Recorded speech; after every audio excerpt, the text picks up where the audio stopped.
আব্বা, আমি আজকে পুরো রোজা রাখিছি। আজকে আমাদের বাসায় আমাদের বন্ধুদের নিয়ে আমরা ইফতারি করব। তুমি ব্যবস্থা করো, আমি ওদের দাওয়াত দিয়ে এসেছি। তুমি আমার কাছ থেকে না শুনে ওদের কিভাবে দাওয়াত দিলে? আর এখন তো আমার কাছে টাকাও নেই, আমি তাহলে ইফতারির ব্যবস্থা কিভাবে করব? আমি অত কিছু জানি না, আমি ওদের বাসায় অনেকদিন ইফতারি করেছি। বাবা, ওরা অনেক বড় লোক, ওদের ঘরে ইনকাম করার অনেক লোক আছে, ওরা তো 2-4 দিন ইফতারি করাতেই পারে। আর আমরা তো গরিব, আমরা কিভাবে ইফতারি করাবো এত মানুষদের? আমি অত কিছু জানি না, তুমি ব্যবস্থা করো, আমি বাসায় গেলাম। হে নাইম ভাই, কি হয়েছে? কি ছেলে আসলো, ছেলে আইসে বললো ইফতারি মিফতারি কি দিয়ে কি বন্ধু বান্ধব কিছুই তো বুঝলাম না।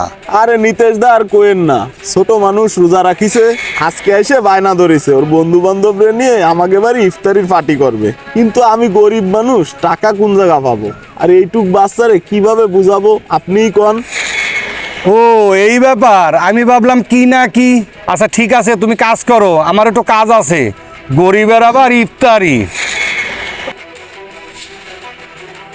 হে নাইম ভাই, এদিকে আসো। গাড়ির কাজ এটা হয়েছে? হয় ভাই, আমি এটা কমপ্লিট করে বাইরে দিয়ে ওইটা ধরাইছি, আর আমি এটা ধরেছি। ঠিক আছে ভাই। হে শোনো শোনো, হে না ওই যে এইটা ধরো। আর তোমার এসে কাজ করা লাগবে না, তোমাদের ইফতারির যা যা লাগে তা আমি সবই নিয়ে আইছি। আর কিছু যদি বাকি থাকে টাকা ধরো, এইটা দিয়ে কিনে নিও। নিতেশ দা, এমনি বর্তমানে আমাদের ব্যবসা বাণিজ্যের অবস্থা ভালো না, তারপর আপনি এতগুলো ইফতার আবার টাকা, আমি তো কিছুই বুঝলাম না দাদা। আরে বোঝাবুঝির কি আছে? আমার ব্যবসা বাণিজ্য খারাপ তাতে কোনো সমস্যা নাই। আমার এই দোকানে থাকতি তোমার যে কত লোক ডাকিছে চাকরির জন্য, তুমি তো আমার সাইডে কোনো সময় যাওনি।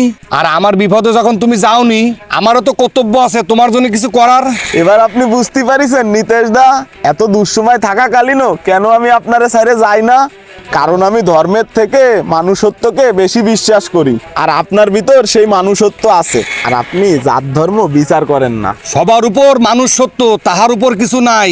আচ্ছা ঠিক আছে, এত কথা কর দরকার নেই। তুমি এখন বাসায় যাও, তোমার ইফতারির টাইম হয়ে গেছে। আর কিছু লাগলে তুমি আমাকে জানাবা। যাও। মানুষ মানুষের জন্য বিপদে যে পাশে থাকে সেই প্রকৃত বন্ধু। ভিডিওটি ভালো লাগলে লাইক কমেন্ট শেয়ার করে পাশে থাকবেন। সকলকে ধন্যবাদ।